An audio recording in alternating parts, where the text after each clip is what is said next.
Cuídate muy bien de permitir que espinas nerviosas, venenosas, se claven en tu sereno corazón. Por más que trates de ignorarlas, una vez adentro, estas difícilmente se arrancarán sin que alguien sufra en el proceso. Alejandro terminará por arrancar una espina clavada en su propia conciencia por una madre que se procura asegurarle el trono con sugerencias no naturales a su comportamiento. ¿Qué harás con tanto poder como regente ahora que tu padre se encuentra peleando en primera fila? Soberano Alejandro, las aguas de la prudencia que bebiste en la fuente de la sabiduría con Aristóteles serán suficientes para apaciguar el ánimo y tu afán por asegurarte tu lugar entre los reyes. Con estas preguntas, damos paso al capítulo de este audiolibro.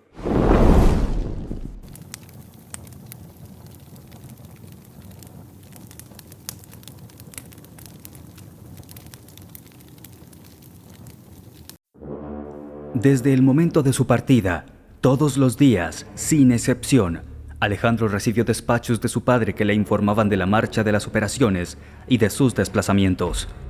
Se enteró así de que, en su primera intervención, Filipo había hecho realidad plenamente su programa, tomando Quicinion y a continuación Elatea hacia finales del verano.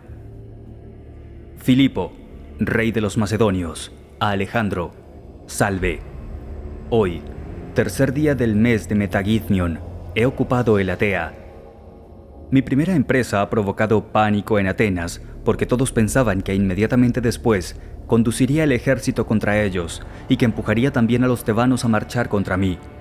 Pero Demóstenes ha convencido a la ciudadanía de que mi acción no tiende sino a presionar a Tebas para impedir que se alíe con los atenienses, y les ha convencido para enviarle a él con una delegación encargada de estipular una alianza con los tebanos.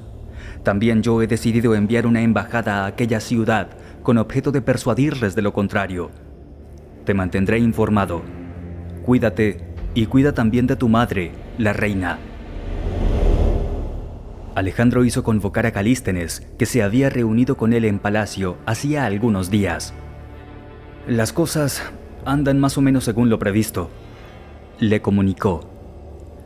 He recibido hace poco un despacho de mi padre sobre la marcha de su expedición. Ahora 2 embajadas, una ateniense y otra macedonia, tratarán de convencer a los tebanos de que se alineen con unos o con otros. ¿Quién saldrá mejor parado, en tu opinión? Calístenes se ajustó con gesto ampuloso el manto sobre el brazo izquierdo y dijo: Hacer previsiones resulta siempre un ejercicio peligroso, más propio de un adivino que de un historiador. ¿Quién encabezará la embajada ateniense? Demóstenes. Entonces será él quien se salga con la suya. Actualmente no existe en Grecia orador más grande que Demóstenes. Prepárate para partir, Alejandro. ¿Por qué lo dices? Porque se producirá el choque final. Y ese día, tu padre querrá tenerte a su lado en el campo de batalla. Alejandro le miró a los ojos.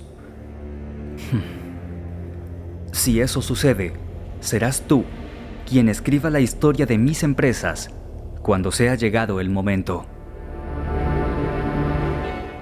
El príncipe se dio muy pronto cuenta de cuánta razón tenía su padre. Administrar el poder político era más comprometido que luchar en campo abierto.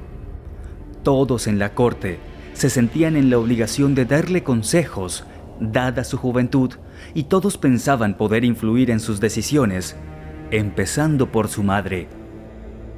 Una tarde, ésta le invitó a cenar en sus habitaciones con el pretexto de regalarle un manto que le había bordado ella misma. «Es estupendo», afirmó Alejandro apenas lo hubo visto, y, a pesar de haber reconocido una refinada manufactura de Éfeso, añadió: «Debe de haberte costado meses de trabajo». Las mesas y los lechos eran solo 2, uno al lado del otro. Pensaba que estaría también Cleopatra con nosotros esta noche. Ha cogido un resfriado y tiene un poco de fiebre. Te ruega que la excuses, pero ponte cómodo, por favor. La cena está lista. Alejandro se tumbó en el lecho y tomó unas pocas almendras de un platito mientras una muchacha comenzaba a servir una sopa de carne de oca y hogazas cocidas bajo las cenizas. Las comidas de su madre eran cada vez más sencillas y frugales. Olimpia se tumbó a su vez y se hizo servir una taza de caldo. «¿Y bien?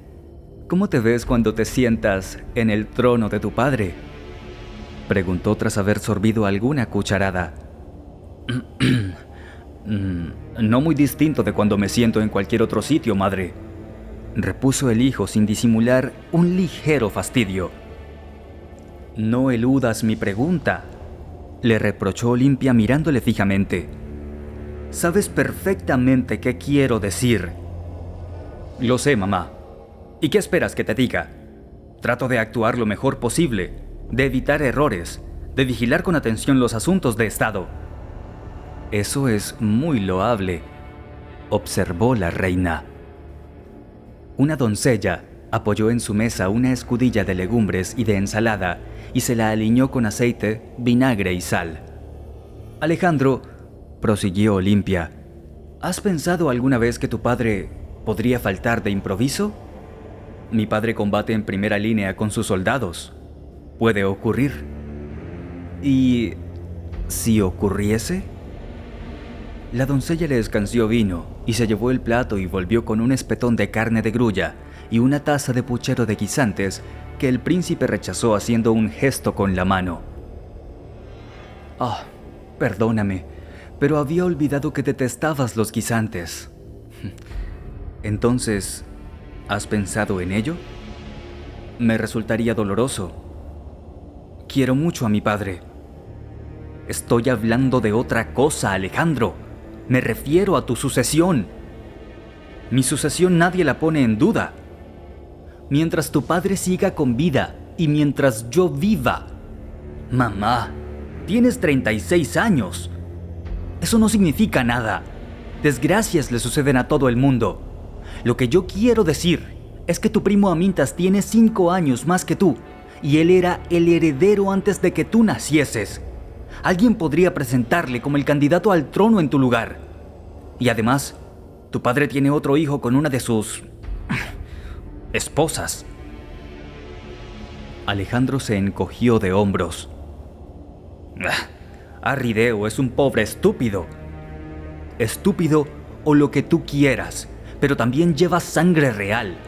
También él podría hacerte sombra». «Y entonces, ¿qué es lo que debería hacer, según tú? Tienes el poder en este momento, y tu padre se halla lejos. Tienes el tesoro real a tu disposición. Puedes actuar como te plazca. Te bastaría con pagarle a alguien». Alejandro se puso sombrío. «Mi padre ha dejado vivir a Amintas, incluso después de nacer yo, y yo no tengo la menor intención de hacer lo que me estás sugiriendo. Eso jamás». Olimpia sacudió la cabeza. «Aristóteles te habrá llenado la cabeza con sus ideas acerca de la democracia, mas para un rey es distinto, Alejandro. Un rey debe asegurarse la sucesión. ¿Comprendes eso?». «Ya basta, mamá. Mi padre está vivo. Tú te encuentras perfectamente y asunto concluido. Si un día necesitara ayuda, se la pediría a tu hermano, el rey de Epiro. Sé que me aprecia y me socorrerá». «Escúchame», insistió Olimpia, pero Alejandro, habiendo perdido la paciencia, se levantó y la besó apresuradamente en una mejilla. «Gracias por la cena, mamá. Ahora he de irme. Buenas noches». Bajó al patio interior del palacio e inspeccionó el cuerpo de guardia en la entrada antes de subir a ver a Eumenes, que estaba en vela en su despacho, ocupado en protocolizar la correspondencia recibida para el rey. «¿Hay noticias de mi padre?», preguntó. «Sí, pero ninguna novedad. Los tebanos no han decidido aún de qué parte quieren estar. Ya veo. ¿Y qué está haciendo Amintas en estos días? Eumenes le miró con expresión de sorpresa. ¿Qué quieres decir, Alejandro? Pretendo decir lo que he dicho. Bueno, no lo sé. Creo que está de caza en Lincestide. Bien. Cuando vuelva, confíale una misión diplomática. ¿Diplomática? Pero, ¿de qué tipo, Alejandro? No sé, tú verás. Supongo que debe haber alguna misión adecuada para él. ¿No es así? En Asia, en Tracia, en las islas, donde te parezca. Eumenes comenzó a objetar. Alejandro, verdaderamente yo no sabría qué... Pero Alejandro había salido ya. La embajada de Filipo llegó a Tebas entrado el otoño y fue admitida para hablar en presencia de la Asamblea de los Ciudadanos, reunida al completo en el teatro. Aquel mismo día fue admitida asimismo la embajada de Atenas encabezada por Demóstenes en persona, porque el Consejo quería que el pueblo pudiera valorar ambas propuestas, comparándolas una con otra, con muy poco tiempo de distancia. Filipo había discutido largo y tendido con su Estado Mayor las propuestas que convenía hacer a los tebanos, y consideraba que eran tan ventajosas que seguramente serían aceptadas. No pedía que se alineasen con él, aun a sabiendas de que estaban detrás de Ánfisa, la ciudad contra la cual había sido proclamada la guerra sagrada. Se contentaría con su neutralidad. A cambio, ofrecía consistentes ventajas económicas y territoriales. O bien, en caso de una negativa, amenazaba con espantosas devastaciones. ¿Quién habría sido tan loco de rechazarlas? El jefe de la delegación macedonia, Eudemo de Oreo, concluyó su exposición dosificando sabiamente halagos, amenazas y extorsiones, y luego salió. Al poco se encontró con un amigo e informador tebano que le llevó a un lugar desde el cual podía verse y oírse cuanto ocurría en la asamblea. En efecto, sabía que Filipo le pediría que contara cosas oídas personalmente y no referidas por otros. La asamblea dejó pasar un breve lapso, el estrictamente necesario a fin de que los macedonios no se encontrasen con los atenienses y no llegasen a las manos, e hizo luego entrar a la delegación encabezada por Demóstenes. El gran orador tenía un aspecto austero, de filósofo, un cuerpo flaco y seco, y unos ojos expresivos bajo una frente permanentemente arrugada.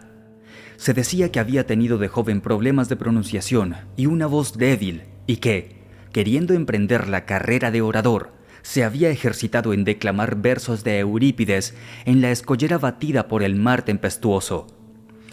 Se sabía que no hablaba nunca sin leer, porque le costaba improvisar, y nadie se extrañó cuando sacó de entre los pliegues de sus vestiduras un fajo de hojas escritas. Comenzó leyendo con voz muy estudiada, y habló largo rato, recordando las diversas fases del avance imparable de Filipo, de sus continuas violaciones de los pactos. En un determinado momento, sin embargo, la vehemencia se apoderó de él, y se lanzó a una desolada perorata. «Pero, ¿acaso no os dais cuenta, tebanos, de que la guerra sagrada no es sino un pretexto, como lo fue la precedente y también la primera?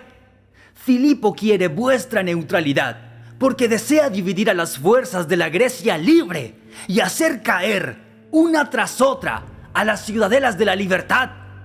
Si dejáis que los atenienses se enfrenten solos, luego os llegará el turno a vosotros y tendréis que sucumbir a vuestra vez. De igual modo, si os enfrentáis solos a Filipo y sois derrotados, Atenas no conseguirá luego salvarse por sí sola. Él nos quiere dividir porque sabe perfectamente que solo nuestras fuerzas unidas pueden luchar contra su poder excesivo. Sé que en el pasado hubo muchos enfrentamientos, así como también guerras entre nosotros, pero entonces se trataba de conflictos entre ciudades libres. Hoy, por una parte tenemos a un tirano y por otra, a los hombres libres. No puede haber duda para vosotros en cuanto a la elección, tebanos. Una prueba de buena fe. Os cedemos el mando de las tropas de tierra, mientras nosotros nos reservamos tan solo el de la flota y asumiremos los 2/3 de los gastos totales. Un rumor corrió por entre las filas de los miembros de la asamblea y el orador se dio cuenta de que sus palabras habían dado en el blanco. Entonces se preparó para asestar el golpe de gracia, pese a saber que arriesgaba mucho y que acaso se vería desaprobado incluso por su propio gobierno. Desde hace más de medio siglo, prosiguió, la ciudad de Platea y la de Tespias, pese a formar parte de Beocia, son aliadas de Atenas, y ésta siempre ha garantizado su independencia. Ahora nosotros estamos dispuestos a reconducirlas bajo vuestra guía, a convencerlas para que se sometan a vuestra autoridad, si aceptáis nuestra propuesta y os unís a nosotros en la lucha contra el tirano. El ardor de Demóstenes, su tono inspirado, el timbre de su voz, la fuerza de sus argumentos había obtenido el efecto apetecido. Cuando cayó, jadeante y con la frente chorreante de sudor, fueron muchos los que se pusieron en pie para aplaudirle, a los que se añadieron otros y luego otros hasta que toda la asamblea le tributó una larga ovación. Les había convencido, aparte de la vehemencia del orador ateniense, la arrogancia que el enviado de Filipo había mostrado en las intimidaciones y en los chantajes.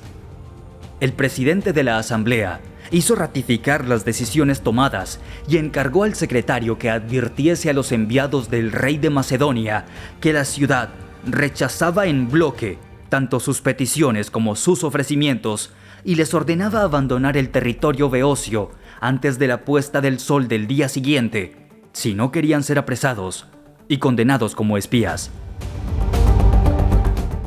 Filipo se enfureció como un toro al conocer la respuesta, porque no se hubiera esperado jamás que los tebanos fuesen tan locos como para desafiarle cuando se encontraba prácticamente a las puertas de su territorio. Pero no le quedó más remedio que aceptar el resultado del enfrentamiento entre ambas embajadas. Cuando se le hubo pasado la ira, se sentó echándose el manto sobre las rodillas y masculló un agradecimiento a Eudemo de Oreo, porque no había hecho nada más, a fin de cuentas, que cumplir sus órdenes. El embajador, que había permanecido de pie hasta aquel momento, escuchando la salida de tono del rey, pasado el vendaval, pidió permiso para retirarse y se encaminó hacia la salida. «Espera», le llamó Filipo. «¿Cómo está Demóstenes?» Eudemo se detuvo en la puerta y retrocedió. «Un manojo de nervios que grita ¡libertad!», repuso. Y salió. No se había recuperado Filipo de la sorpresa cuando ya los aliados se habían movido. Tropas ligeras tebanas y atenienses ocuparon todos los puertos de montaña para impedir al enemigo toda iniciativa militar en dirección a Beocia y al Ática.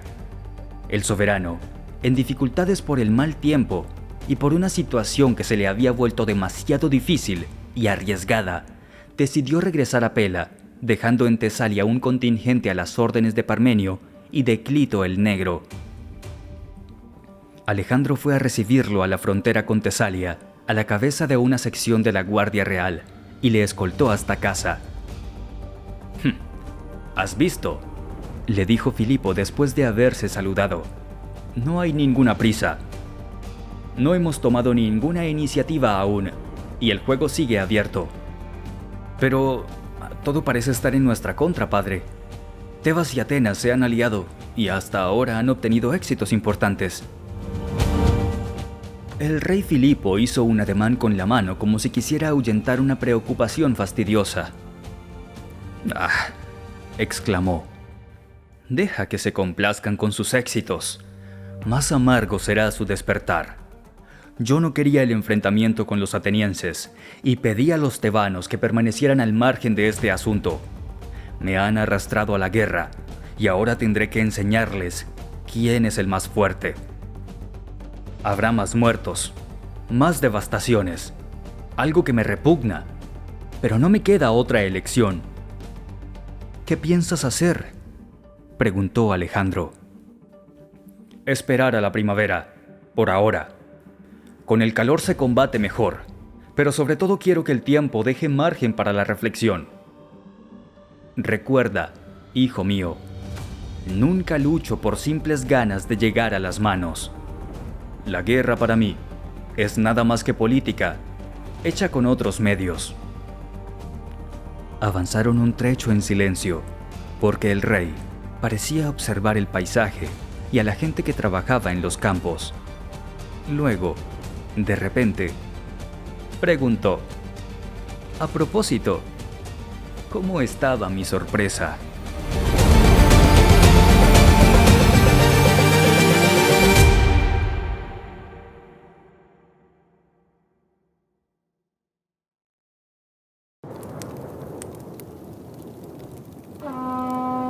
Audiolibro escuchas. Les invitamos a hacer esas llamas de fuego que multiplicadas puedan crear un incendio. Ayúdenos a compartir los frutos de nuestra dedicación con sus me gusta, suscribiéndose y activando las notificaciones y compartiendo nuestros audiolibros a seres queridos que los puedan disfrutar y sacar provecho.